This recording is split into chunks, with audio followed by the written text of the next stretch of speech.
dipersembahkan oleh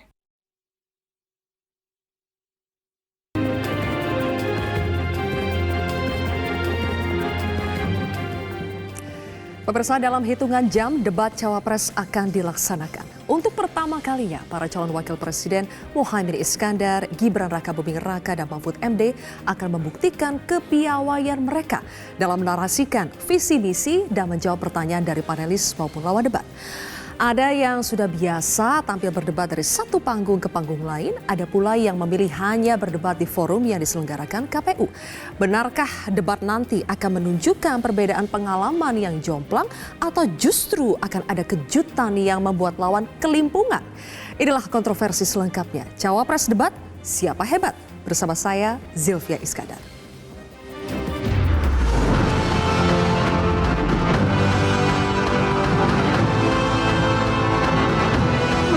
Semua yang sudah siap maju pasti siap. Pasti siap. Katanya menguntungkan capres nomor cawapres Enggak nomor ada 2 lah, ini. semua tema sama menguntungkan.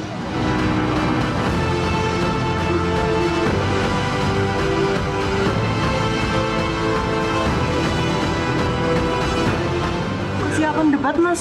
Ber, ya. Kamu mau Siap. balik kapan? Aku tak Targetnya? angkat sih ya.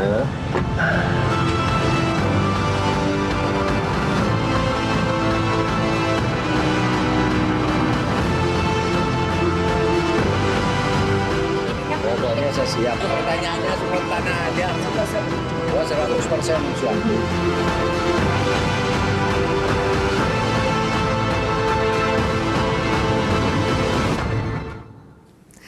Baik, pemirsa, untuk membahasnya sudah hadir 5 narasumber di studio Metro TV dan akan segera menyusul satu. Saya perkenalkan di sebelah kiri saya sudah ada jubir dari Timnas Amin, ada Maman Imanul Haq. Kang Maman, selamat malam. Selamat malam. Kemudian berikutnya sudah ada jubir dari TKN Prabowo Gibran, ada Dhanil Anzar Simanjuntak, Bang Dhanil. Kemudian juga ada jubir dari TPN Ganjar Mahfud, Bang Ciko Hakim. Malam, Selanjutnya di sebelah kanan saya sudah ada Mas Reza Indragiri yang dikenal sebagai pakar psikologi forensik. Tapi Mas Reza juga bergerak atau bekerja di lembaga konsultasi politik sejak 2014. Sehingga kami berharap kali ini Mas Reza bisa berbagi perspektif psikologi dalam konteks politik. Mudah-mudahan. Kemudian juga ada Direktur Eksekutif Lingkar Madani, Ray Rangkuti. Dan selanjutnya akan menyusul Direktur Eksekutif Parameter Politik Indonesia yang juga sudah hadir. Silakan Mas Adi Praitno, baru saja sampai.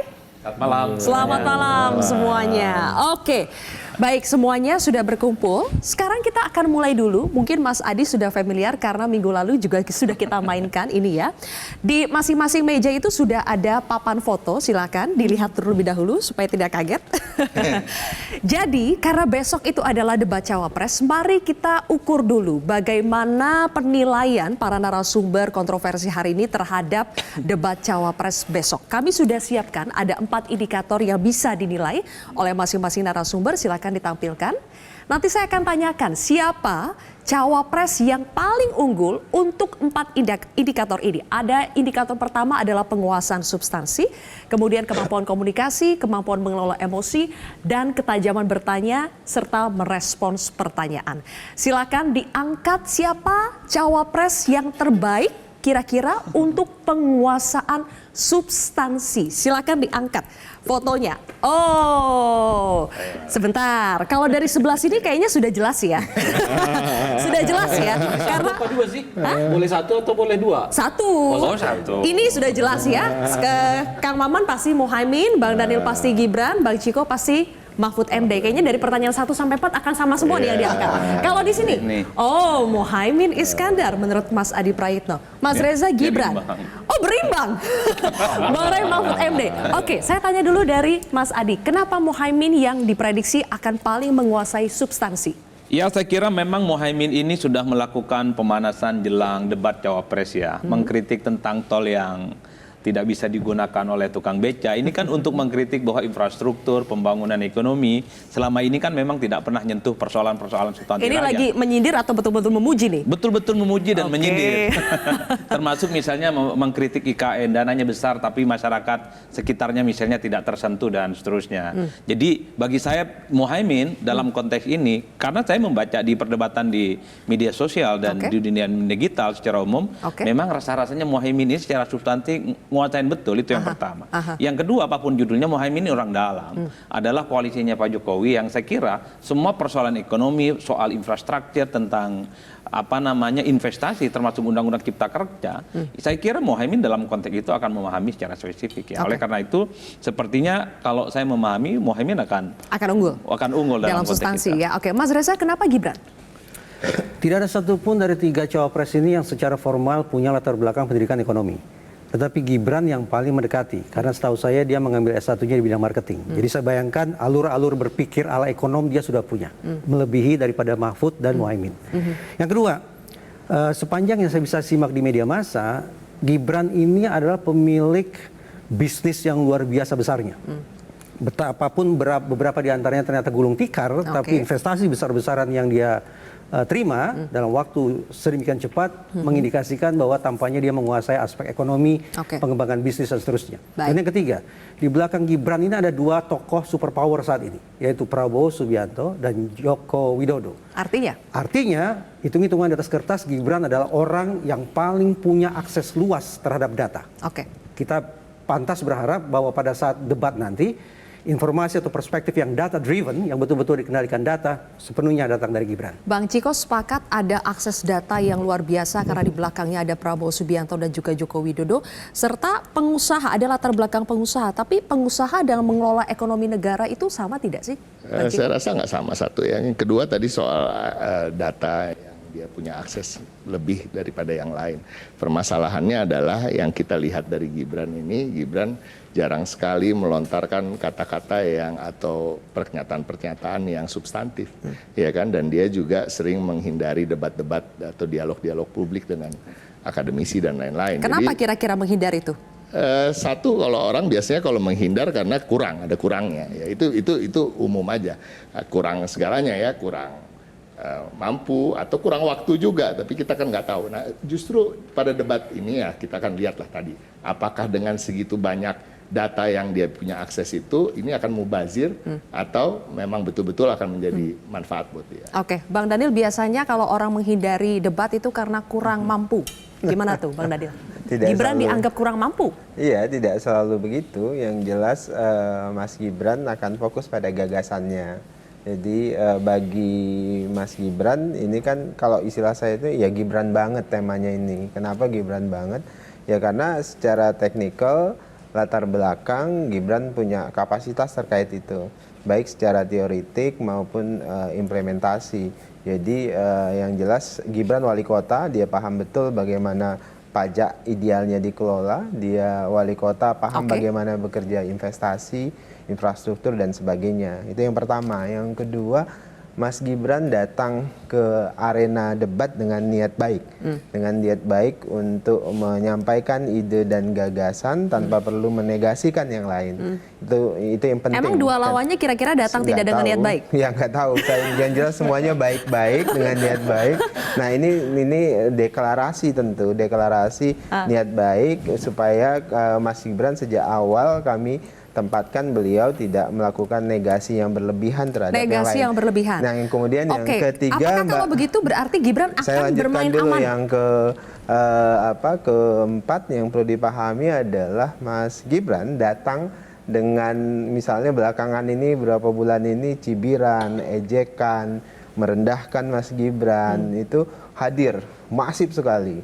Nah, bagi anak muda ini ada seperti kalau teorinya Mas Reza ada istilah underdog mentality.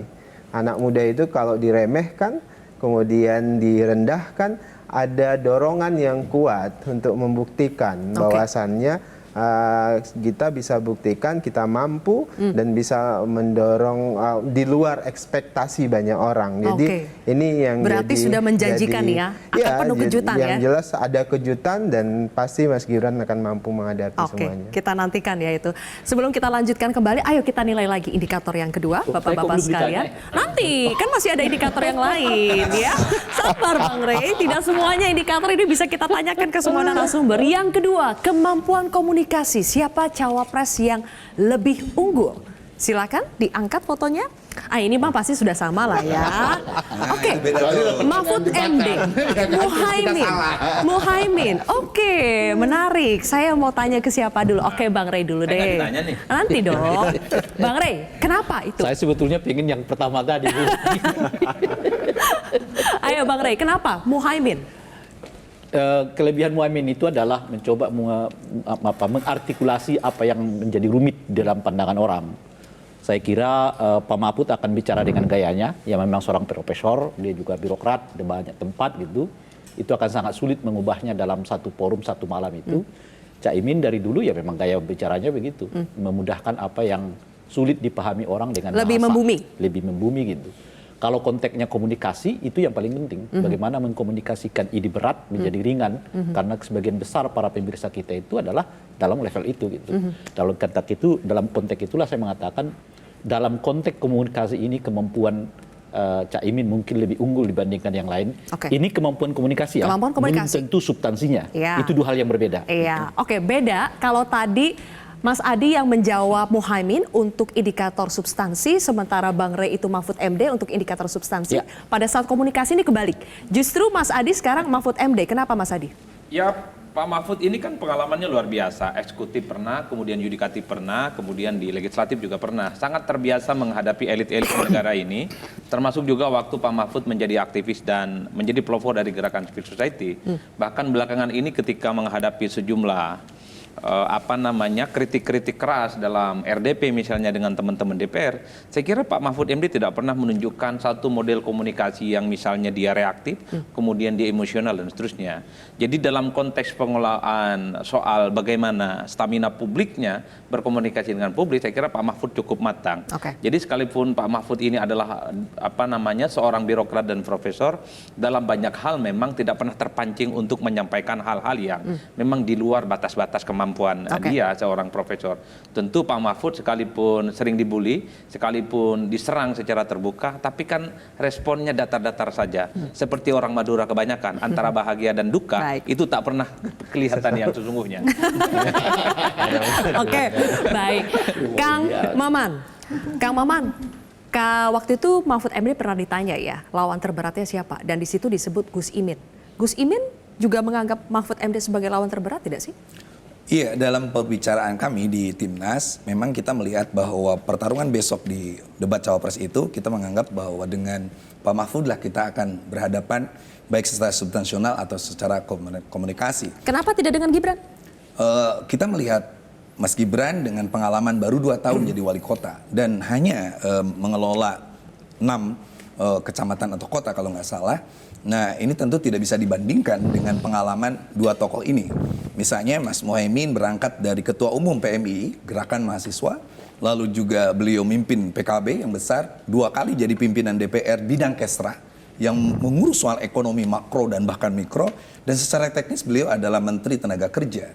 Sehingga 3 poin substansinya akan dikemukakan, yaitu bagaimana mengentaskan kemiskinan, menciptakan lapangan kerja dan pemerataan ekonomi, itu sangat dikuasai bukan hanya secara substansi, tetapi kita tahu bahwa sebagai ketua umum kita mendengarkan bagaimana ceramah-ceramah, orasi-orasi Gus Muhaimin itu betul-betul ngalir dan penuh dengan jokes. Oke. Jadi tidak sekedar kaku, bingung atau baca teks, sehingga tim substansi, tim komunikasi justru kita belajar dari Gus Muhaimin. Kang Maman, saya mendengar Anda menyebut untuk Cak Imin ini dengan 2 gelar. Kadang Mas, kadang Gus, tapi nggak pernah Cak. Kenapa ya? Gini, waktu Tadi ya, dari konteks yang tadi. Betul, dari awal kita memang mengenal secara egalitarian, beliau disebut Caimin. Tetapi pada poin tertentu, kiai-kiai meminta agar karena beliau adalah cicit dari pendiri Nahdlatul Ulama, kita mintanya nyebut Gus Imin. Seperti itu, dan sekarang lebih dikenal Gus Imin seperti itu. Oke, kenapa Gus Imin lebih melihat Mahfud MD sebagai lawan, keunggulan dibandingkan Mahfud MD apa? Jadi kita sudah melihat seperti yang katakan Mas Adi tadi, bahwa Mahfud MD walaupun secara substansi ekonomi masih kita ragukan daripada kemampuan dia di bidang yudikatif, tetapi dari sisi ketenangan dia dalam menjawab, saya kebetulan di Mahkamah Kehormatan DPR, ketika Mahfud MD diserang dengan kata-kata yang itu, beliau menjawab dengan tenang dan itu pun dianggap oleh Gus Imin sebagai ini loh kelebihan yang akan kita hadapi. Sayangnya kadang-kadang seorang Mahfud MD itu sense of humornya itu masih sangat rendah. Jadi dia lebih sangat normatif, tenangnya itu tenang menyimpan gelora yang tidak tenang seperti itu. Sehingga nanti perdebatan menarik. Walaupun nanti kita juga akan lihat kejutan-kejutan lain dari Mas Gibran, Pak Mahfud dan lain sebagainya. Oke, nanti saya akan minta Bang Ciko untuk menanggapi ya. Karena tadi sudah menyinggung-nyinggung soal emosi, nanti juga kita akan nilai dari segi kemampuan mengelola emosi siapa yang akan lebih unggul sesaat lagi.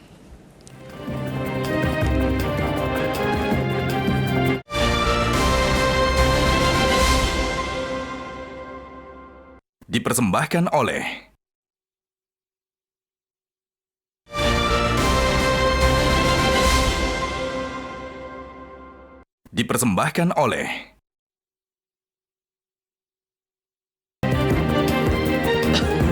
Baik, pemirsa, kita lanjutkan kembali. Kita munculkan lagi indikator berikutnya yang harus dinilai oleh para narasumber kontroversi. Indikator ketiga adalah kemampuan mengelola emosi. Tapi pertanyaannya begini, Bapak-Bapak. Siapa di antara 3 cawapres ini yang kira-kira kemampuan mengelola emosinya terburuk? Ya, hati-hati. Kok diganti? Bukan terbaik. Kok diganti pertanyaannya? Tapi terburuk. Siapa kira-kira cawapres yang kemampuan mengelola emosinya kurang, paling kurang dibandingkan yang lain? Kalau ragu disebut terburuk, paling kurang dibandingkan yang lain. Silakan diangkat Bapak-Bapak. Dari Kang Maman, Gibran. Dari Bang Daniel, Mahfud MD. Dari Bang Ciko, Gibran. Dari Bang Rey, Gibran. Dari Mas Reza, Gibran. Dari Mas Adi, Gibran. Oke, 5 Gibran, 1 Mahfud MD. Mas Reza, kenapa Gibran yang kemampuan mengelola emosinya dinilai paling kurang? Saya pikir Gibran ini salah kaprah dalam memaknai pentingnya emosi dalam kehidupan manusia dan dalam berkomunikasi dengan publik. Kalau saya lihat di media massa, Gibran ini selalu mencoba tampil dengan ekspresi seolah-olah tenang, dengan ekspresi yang datar, yang menganggap barangkali itu adalah indikasi kematangan seseorang. Padahal mengingat bahwa dia adalah seorang tokoh publik, lebih-lebih dia adalah seorang pemimpin, maka dia harus mempertontonkan emosinya ke khalayak. Emosi justru menjadi petanda keseriusan dia, penghayatan dia tentang isu yang sedang diperbincangkan itu. Kalau kemudian dia pada segala macam situasi, di segala tempat, pada sembarang waktu, selalu menampilkan ekspresi emosi yang sama, justru ini mengindikasikan dia seolah-olah tidak peduli. Datar itu seolah-olah tidak peduli. Dia barangkali salah kaprah menganggap bahwa emosional adalah sama dengan temperamental. Seorang pemimpin memang tidak sepatutnya temperamental, tapi emosional tidak ada yang salah dengan itu. Sekali lagi untuk menunjukkan kepada khalayak bahwa saya menghayati isu ini, saya serius mendalaminya dan saya ingin berbagi isi hati saya dengan Anda semua.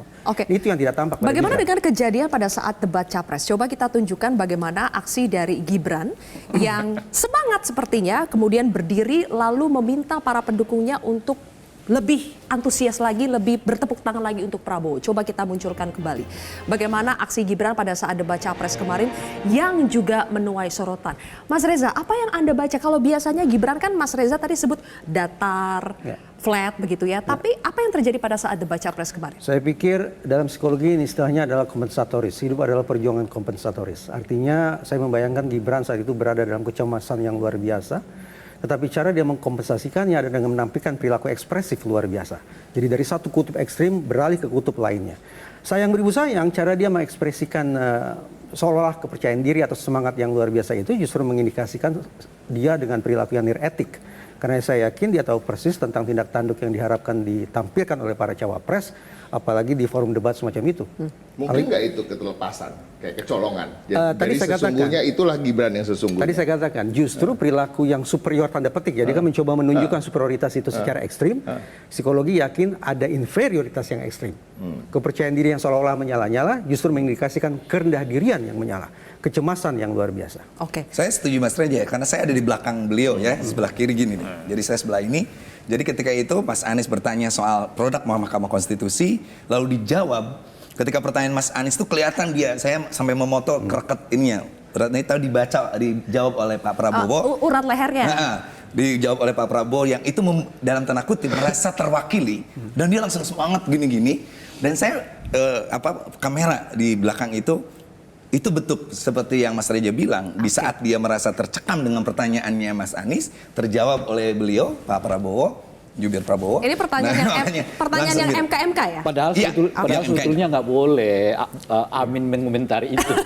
Yang boleh mengomentarinya adalah Bang Daniel. Gimana tuh Bang Enggak, Daniel? saya ingin Gibran loh. konteks aja. Oke, Pertama yang nih, saya dianggap kemampuan mengelola saya- emosinya paling rendah. Saya gembira semuanya kasih perhatian yang luar biasa ke Mas Gibran.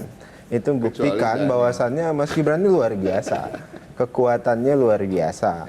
Ketertakutan teman-teman ini terhadap Mas Gibran itu luar biasa. Oh, pada itu takut di ya. satu sisi. Di sisi Oke. lain, ini menunjukkan ada itu tadi yang saya sebutkan underdog mentality di sisi Mas Gibran. Artinya semua orang meremehkan, terutama bukan semua orang, dalam hal ini rival politik meremehkan, merendahkan, nyinyir. Nah itu jadi kekuatan bagi anak-anak muda nih sekarang misalnya. Mereka sering diremehkan, bahkan kadang-kadang orang tuanya sendiri meremehkan dia. Tapi jadi bahan evaluasi juga saudaranya nggak sih, Bang meremehkan dia. Nah, pada saat momentum itulah kemudian dia ingin menunjukkan dirinya bahwasannya saya unggul, saya bisa melakukan lebih baik dan tidak seperti tuduhan, kenyinyiran, anggap rendah atau underestimate itu. Jadi saya yakin ini momentum baik, untuk menunjukkan kapasitas Mas Gibran. Oke, berbeda dari yang lain, Bang Daniel sendiri yang menjawab Pak Mahfud MD yang kemampuan mengelola emosinya terburuk. Silahkan dijawab nanti Bang Ciko. Tapi kita jeda terlebih dahulu pemirsa, kontroversi kembali sesaat lagi.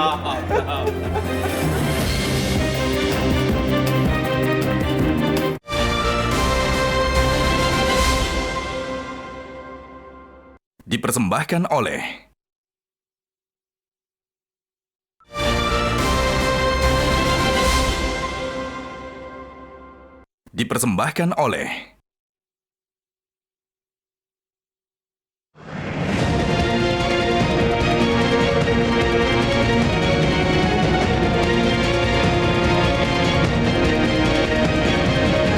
Pak Muhammad nggak ada masalah soal persiapannya. Yang pasti nanti insya Allah nih cawapres yang paling bagus untuk tampil dalam debat itu adalah Muhammad.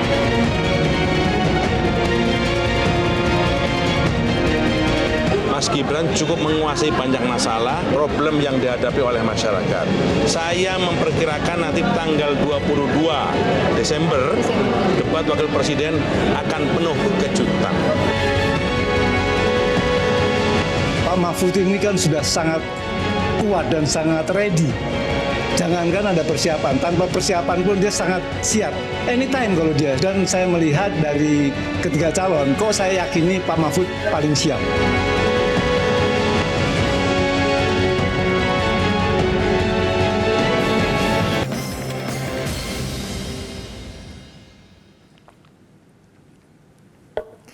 Baik pemirsa, kita lanjutkan kembali kontroversi. Tadi sampai, hanya Bang Daniel sampai haus betul. Tadi pertanyaannya adalah siapa di antara 3 cawapres yang kira-kira memiliki kemampuan mengelola emosi terendah. Dari 6 ini 5 menjawab Gibran, 1 menjawab Mahfud MD yaitu Bang Daniel. Sebelum saya minta Bang Ciko menanggapi, Bang Daniel apa alasannya kenapa pilih Mahfud MD? Sebenarnya tadi saya habis dengerin Kang Maman ketika beliau menjelaskan bahwasannya di balik ketenangan di DPR segala macam dari Pak Mahfud ada emosi yang memuncah gitu loh. Jadi saya terpengaruh dengan Kang Maman tadi sehingga akhirnya iya cocok ini saya pikir gitu. Jadi tadi sebenarnya saya minjem Kang Maman dia nih. mampu mengelola. Jadi kan pertanyaannya soal mengelola. Tapi kemudian beliau marah juga kan pada prinsipnya. Pada tataran tertentu tuh Pak Mahfud itu reaktif, sangat reaktif segala macam. Kalau Mas Gibran kan nggak reaktif.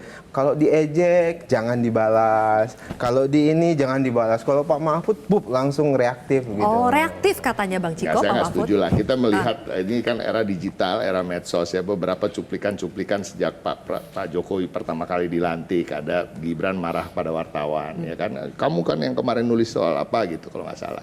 Terus ada lagi yang baru-baru muncul. Biasalah kalau udah mau debat cawapres kan dimuncul yang jelek-jelek dari semua cawapres ya. Dan salah satu miss-nya Gibran juga sikapnya dia terhadap pas pampres yang menarik masker itu. Terus juga kemarin kita jelas-jelas melihat di acara debat capres. Ya, itu kan udah menjadi fakta, bukti. Nah kalau tadi yang disampaikan oleh Bung Daniel tadi soal Pak Mahfud itu, di tengah ketenangan beliau ada sebenarnya emosi yang membuncah ingin keluar, tapi kan itu artinya dia mampu mengelola emosi itu sehingga tidak terlalu keluar terlalu keras dan lain-lain. Tapi memang tadi saya setuju dengan Bung Reza bahwa memang emosi itu penting, itu bukan hal yang harus ditutup-tutupi tentunya, tapi tidak yang berlebihan dalam segala hal, tidak berlebihan emosi-emosi yang sifatnya tertawa atau terlebihan juga sifatnya marah, temperamental. Tapi kembali lagi kita harus melihat dari latar belakang. Kemampuan Gibran itu bukan salah dia murni, karena dia ini anak presiden. Ya, jadi kan? sama anak siapa? presiden itu susah. Salah dia terlahir sebagai anak presiden, sebelumnya dia anak presiden, dia anak pengusaha mebel yang kaya, ya kan? Dia anak sulung, ya kan? Dia nggak pernah hidup di tengah masyarakat pada umumnya gitu ya. Tidak seperti Pak Mahfud maupun Pak Gus Imin. Saya mau ngomong Caimin, sekarang mulai Gus Imin deh. Ya kan? Terima kasih. Jadi yang pernah nyantri, pernah dalam kehidupan di tataran kampung gitu. Gibran ini nggak pernah. Gitu. Ini juga menjadi Bang Daniel sampai batuk-batuk tuh dengar Bang Ciko ngomong kayak setuju, batuk setuju itu. Jadi ya tadi si keliru, justru di tengah Gibran lahir dari tokoh hebat seperti Pak Jokowi, dia mampu berbaur dengan masyarakat, menangkap pesan dan kesengsaraan rakyat. Jangan lupa loh Mbak, orang-orang hebat yang membela rakyat itu tidak selalu berasal dari orang-orang yang susah segala macam. Banyak dari orang-orang hebat yang membela rakyat itu lahir dari orang tua yang hebat, jadi, kaya dan segala macam. Dalam meskipun sejarah banyak privilege tetap bisa merasakan bahkan kesulitan pemikir seperti masyarakat gitu ya. Bahkan pemikir-pemikir hebat yang melahirkan teori-teori seperti sosialisme segala macam itu berasal dari kelompok-kelompok yang hidup berkecukupan. Oke, baik. Kita lihat saja besok ya. Oke. Itu lahir dari tradisi keilmuan. Masih ada satu lagi indikator yang harus kita nilai. Kayak begitu gitu. Silakan, indikator yang terakhir adalah kemampuan atau ketajaman bertanya dan merespons pertanyaan. Kira-kira yang terbaik di antara 3 cawapres dalam bertanya secara tajam dan merespon pertanyaan dengan baik itu nantinya siapa? Silakan diangkat fotonya. Kalau pertanyaan yang baik jelas lah ya. Bang Ciko, siapa? Oke, kirain lama. Beda. Gue takut kepancing ada pertanyaan ini. Mahfud MD, Gibran. Kemudian, ini menarik, beda semua. Oh, ini Mahfud MD. Saya tanya ke Mas Adi dulu. Kenapa Mahfud MD yang akan memiliki ketajaman bertanya dan kemampuan merespons terbaik? 2 hal menurut saya. Pak Mahfud MD ini kan dikenal sebagai sosok yang peluru tanpa kendali. Biasanya suka belak-belakan, to the point. Saya berharap besok Pak Mahfud MD itu mengeluarkan segala hal soal kemampuannya terkait dengan misalnya tentang investasi, tentang infrastruktur dan seterusnya. Jadi tak perlu jaim sekalipun Pak Mahfud itu saat ini adalah menterinya Pak Jokowi. Mentang-mentang misalnya menterinya Pak Jokowi jadi sungkan. Jadi bukan peluru tak terkendali, jadi peluru yang terkendali. Itu yang pertama. Yang kedua, Pak Mahfud ini kan adalah profesor yang saya kira memang sangat terbiasa berdebat di panggung yang cukup luar biasa dari satu forum ke forum yang besar. Maka saya cukup memahami kalau besok misalnya Pak Mahfud itu ya akan ngomong apa adanya. Biasanya kan Pak Mahfud ini kan bicaranya tanpa tedeng aling-aling. Kalau merah ya merah, putih ya putih. Apalagi backgroundnya sebagai orang Madura tak pernah menyembunyikan suasana hati yang sesungguhnya. Oleh karena itu harapan terbesar kita. Cuman khawatir memang Pak Mahfud ini punya kendala psikologis yang cukup luar biasa. Mungkin akan memberikan satu pertanyaan-pertanyaan yang agresif kepada anak bosnya lah, kira-kira begitu kan. Itu yang rumit Pak. Khawatirnya karakter Maduranya yang belak-belakan, yang hitam-hitam, yang putih-putih ini tak keluar, bisa jadi abu-abu pertanyaannya. Karena menghadapi anak presiden, sementara dia masih menjadi pembantu presiden. Anak bosnya lah, kira-kira begitu. Tapi jujur sebenarnya ini yang diuntungkan, sebenarnya ini edge-nya ini ada di Gibran. Tadi karena dia underdog. Jadi kalau Gibran ini hanya perform mediocre aja, biasa-biasa aja, bahkan di bawah rata-rata sedikit aja, itu dianggap wajar. Dan ketika dia berada di rata-rata, itu dianggap dia menang. Dianggap kejutan.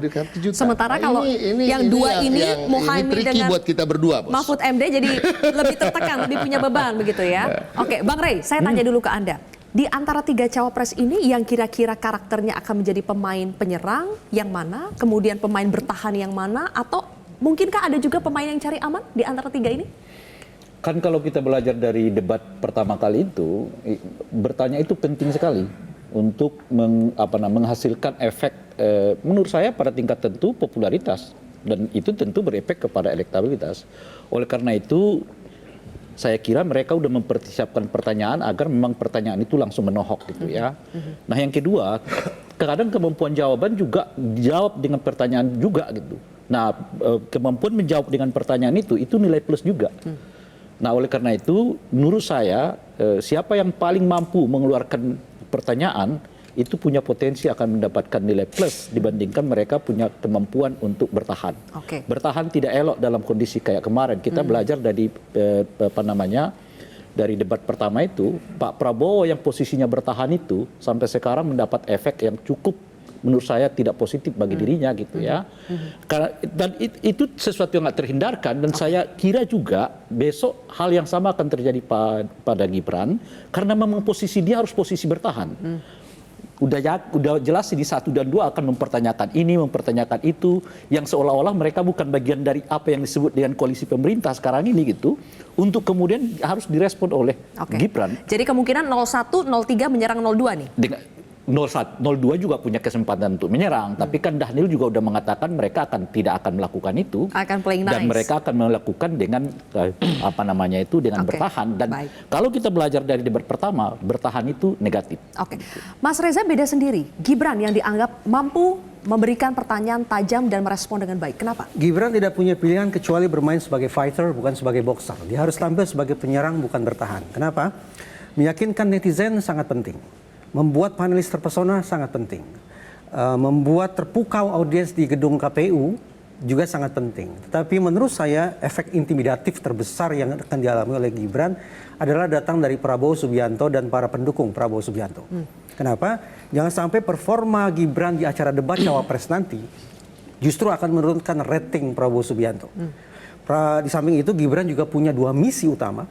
Pertama, meyakinkan presidennya bahwa seandainya presiden berhalangan tetap atau seandainya presiden memberikan ruang luas kepada wapres untuk berkiprah mengelola negara, maka sudah Gibran harus menguasai dan melanjutkan visi misi program Prabowo.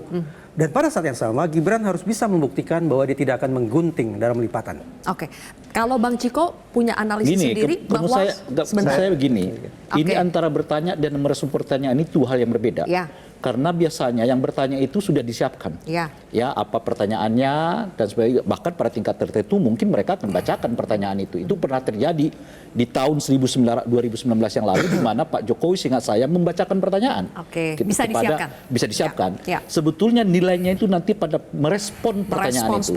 Sejauh apa mereka mampu merespon pertanyaan yang tak terduga sama sekali, dan itu akan mengukur 3 hal yang berada di atasnya, yaitu kemampuan mengelola emosi, kemampuan untuk mengkomunikasikan ide, dan substansi jawaban yang mereka kemukakan. Jadi sebetulnya di antara 3 ini yang paling beban, kalau tadi Bang Ciko mengatakan Muhaimin dengan Mahfud karena ekspektasi orang memang sudah tinggi. Ada sepakat nggak Mas Reza? Atau justru yang paling beban adalah Gibran? Tetap saya berkeyakinan beban terbesar akan dialami oleh Gibran. Tetapi sekali lagi beban itu bukan dari netizen, bukan dari panelis, bukan dari kita-kita. Tapi justru datang tanda petik dari Prabowo Subianto dan para pendukungnya. Toh saya tidak membayangkan bahwa perjodohan politik antara Prabowo dengan Gibran adalah perjodohan sifatnya alamiah. Bahkan secara anekdot saya katakan seolah-olah sebagai pedofilia politik gitu ya. Tapi gini.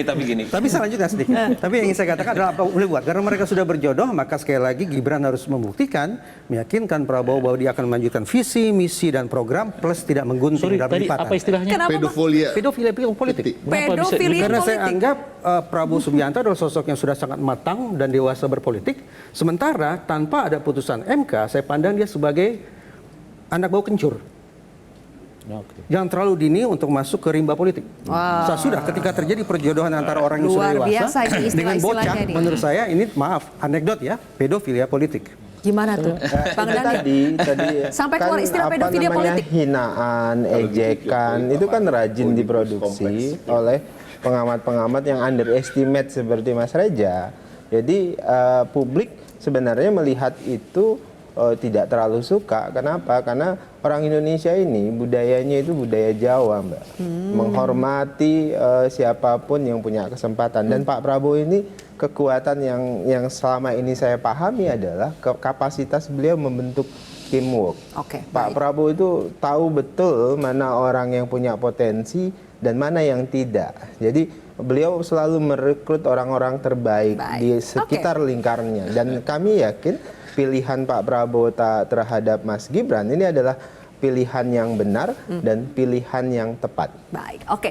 Kemarin kita lihat pada saat debat Capres itu ada pertanyaan-pertanyaan yang mengejutkan, yang memang mungkin sudah dipersiapkan untuk menyerang lawannya. Saya ingin tanya ke Kang Maman. Kang Maman, apakah nanti Muhaimin juga sudah dipersiapkan untuk menyelepet lawan-lawannya dengan pertanyaan yang tajam? Saya berbeda dengan Mas Bang Ray ya, bahwa 2 poin ini ada 2 poin yang sama penting. Pertama, pertanyaan yang tajam itu sebenarnya tidak terlalu dipersiapkan secara tekstual.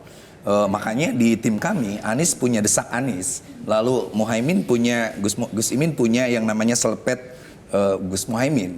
Itu untuk memperlihatkan bagaimana jawaban-jawaban itu, pertanyaan-pertanyaan itu penting. Karena seorang ahli mengatakan pertanyaan yang cerdas itu bobotnya lebih hebat daripada jawaban yang cerdas.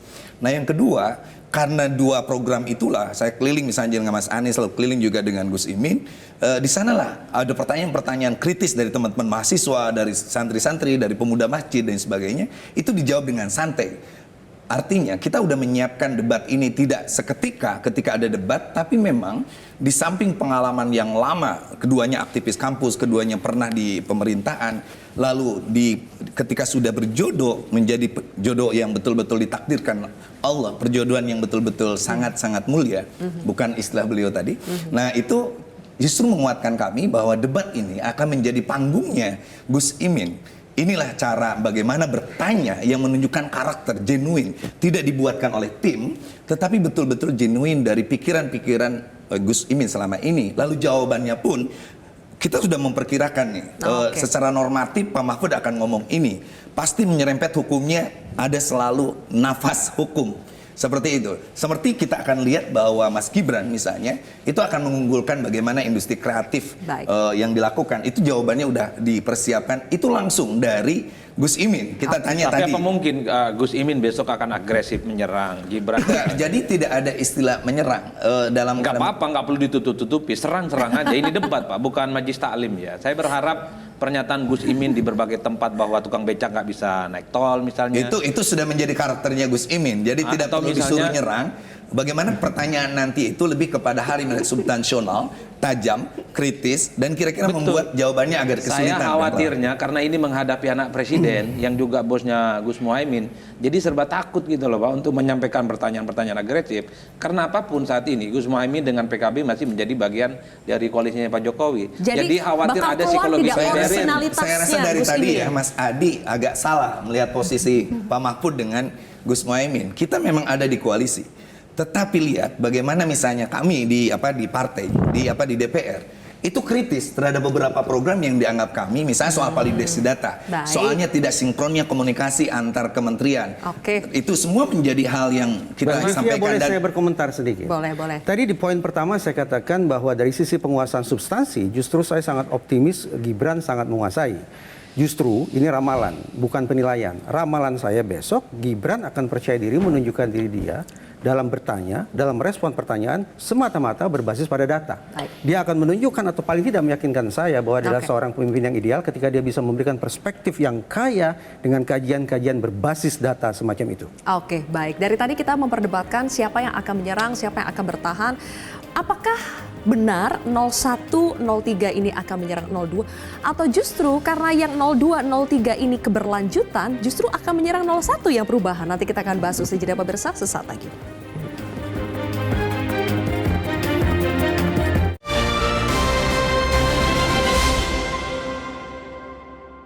Dipersembahkan oleh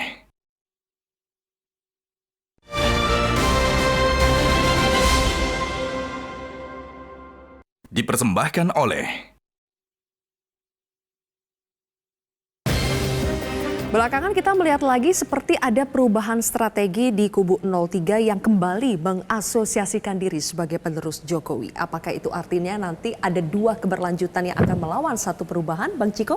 Enggak kok, sama sekali enggak. Ini kalau kita bilang berbalik, tapi sama sekali enggak. Kalau kita lihat dari visi misi kami yang sudah kita setorkan jauh-jauh hari, memang di situ jelas bahwa itu visi misi kita banyak keberlanjutan dengan peningkatan dan percepatan.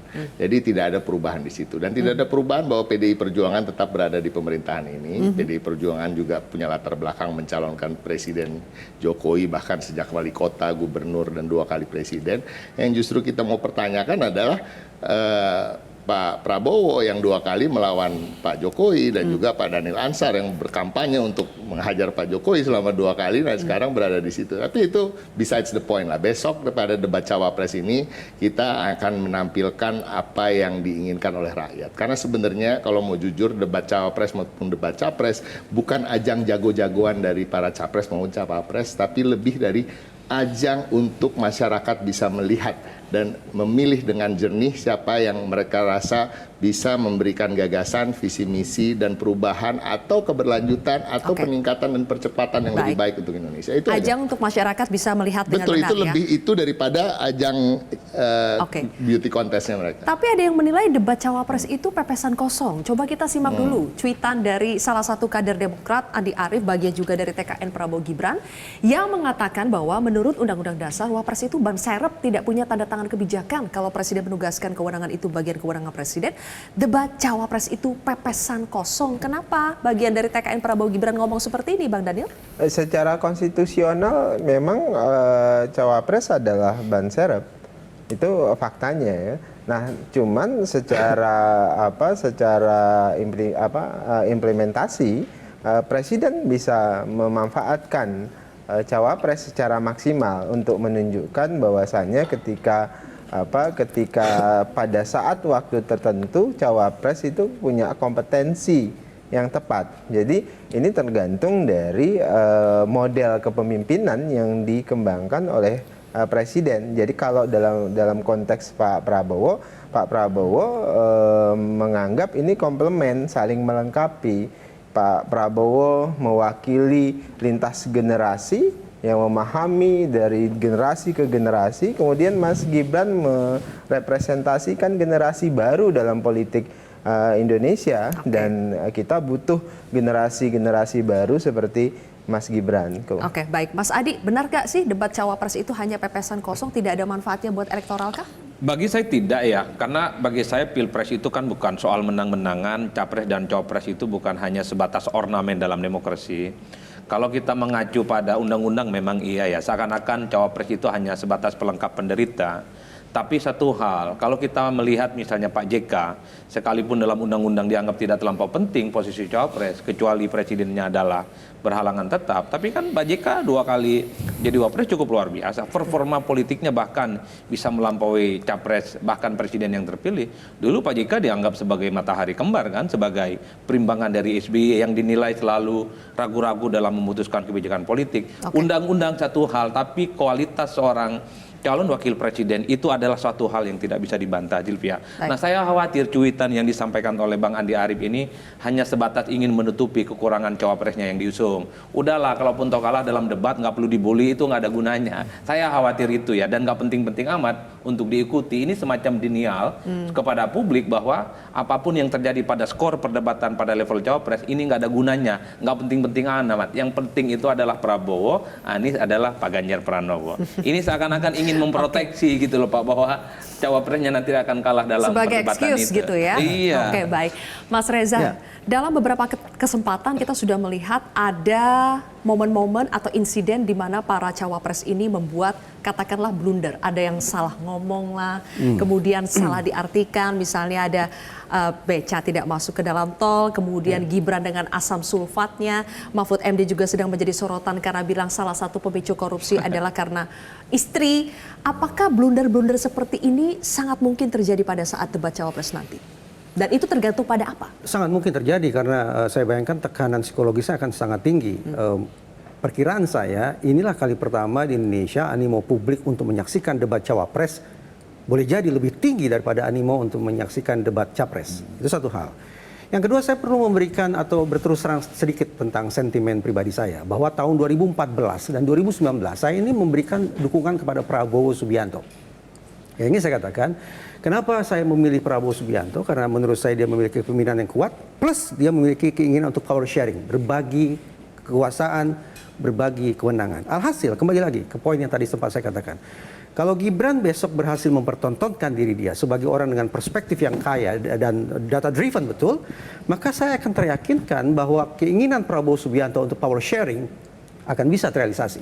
Tapi sebaliknya, kalau ternyata besok Gibran tampil sebagai underperformer, bukan hanya underdog mentality, tapi menjadi underdog yang sejati, maka saya khawatir bahwa keinginan Prabowo Subianto untuk power sharing tidak akan terrealisasi. Dan saya pikir itu bukan merupakan situasi yang positif. Baik, kalau Bang Rey menilainya debat cawapres akan memberikan banyak manfaat secara elektoral kepada pasangan ini? Debat besok itu sebetulnya tantangannya bukan hanya kepada cawapresnya, tapi itu juga tantangan kepada capres. Kenapa?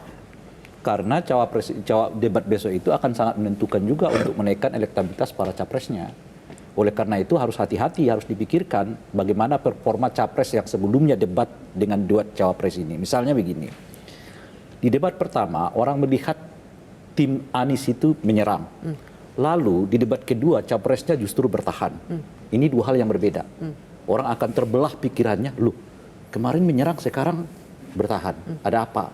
Jadi orang nggak melihat konsistensi di situ. Sebaiknya konsisten? Saya nggak tahu. Itu nanti Amin aja yang mengatur. Saya hanya menjelaskan itu gitu ya. Orang akan menguji ini. Jadi ketika Anies sudah cukup positif, lalu datang Caimin dengan nada yang sedikit negatif, kan nggak seimbang nih. Ini akan turun nih. Baik. Gitu. Apa yang dicapai oleh Anies di debat pertama dengan sendirinya akan kebawa turun oleh Caimin gitu. Hal yang sama menurut saya terjadi di paslon 2. Tantangan paslon 2 ini kan adalah menaikkan tuh. Karena kalau yang pertama ini adalah Caimin harus mencocokkan, ini harus menaikkan. Jadi tantangan dari Gibran itu jauh lebih berat dibanding